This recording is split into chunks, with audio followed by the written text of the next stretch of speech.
Hey guys, welcome back to my channel The Aviator. So today I'll be telling about what are the things you need to do if you have decided to fly from abroad. But before that, if you're new to this channel, subscribe my channel, press the bell icon. So let's start it. Things you should do before going to abroad is you need to have your DCA class on medicals, computer number, DCA exams, air meteorology, air navigation, air regulation, and RTR if applicable.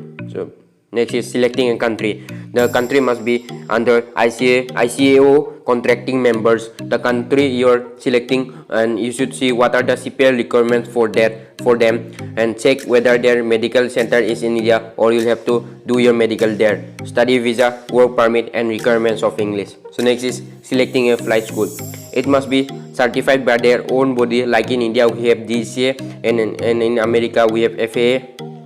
It must be certified to the respective body. What type of aircraft does the flying school have, and must be certified aircraft recognized by DCA. Inquire about the school on their social media website, or you can go to the respective country to inquire about the school. So here comes the end of our video. If you like this video, like it, share it, and please guys subscribe my channel, and thank you for watching.